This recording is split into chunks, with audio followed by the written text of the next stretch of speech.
सभी दलों को एक साथ आना है, लेकिन भाजपा ईवीएम का प्रवक्ता या चुनाव आयोग का प्रवक्ता कैसे बन जाती है? पिक्चर चालू करो बे। क्योंकि ईवीएम को लेकर एक बार फिर सवाल खड़े हो रहे हैं, विपक्ष एक बार फिर से ईवीएम पर प्रश्न चिन्ह लगा रहा है, इसी पर हम चर्चा कर रहे हैं। और अब एक बार फिर मेहमानों का रुख करते हुए अजय उपाध्याय जी आपके पास आते हुए, क्योंकि ब्रेक से पहले शाजियल में ये कह रही थी कि भाई इतनी ही अगर इस प्रक्रिया से दिक्कत है तो इसी प्रक्रिया से होकर गुजरे हैं राहुल गांधी भी, और साथ ही बाकी जो आपके साथी हैं, जो सहयोगी दल हैं और आपकी पार्टी के जो तमाम सांसद जीत कर आए हैं, तो फिर तो प्रश्न उन पर भी उठता है। और वो यहां तक कह रही है कि शुरुआत आप कर दीजिए। तुम और तुम्हारी छिछोरी बातें।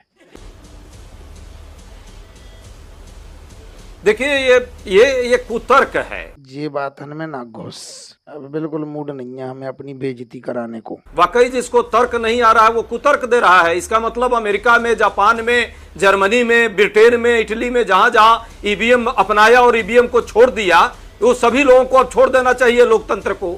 अरे भाई, लोकतंत्र को पारदर्शी बनाने के लिए तो सबको समझना चाहिए इस बात को, सभी दलों को एक साथ आना है, लेकिन भाजपा ईवीएम का प्रवक्ता या चुनाव आयोग का प्रवक्ता कैसे बन जाती है? अडानी पर प्रश्न किया जाएगा तो अडानी का प्रवक्ता भाजपा के लोग आके बैठ जाते हैं। जब बात आती है शक्ल और अक्ल की, अरे भाई अक्ल और शक्ल तो सब जानते हैं। गोबर गैस से कैसे चाय बनाने वाला थ्योरी देने वाले का अक्ल बहुत बड़ा है,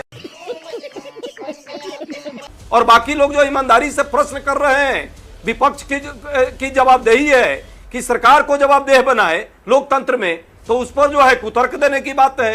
रडार थ्योरी किसने नहीं देखा इंटायर पॉलिटिकल साइंस के विद्वान से सुनते हुए? गजब बेइज्जती है।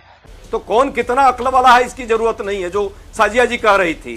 अब बात आती है तथ्यों पर, बात तो हो, लोकतांत्रिक मूल्य मर्यादा की बात होनी चाहिए, प्रक्रिया सही होनी चाहिए, परंपरा पर लोकतंत्र चलता है, उस परंपरा का ख्याल रखना चाहिए सबको। बात तो सही है।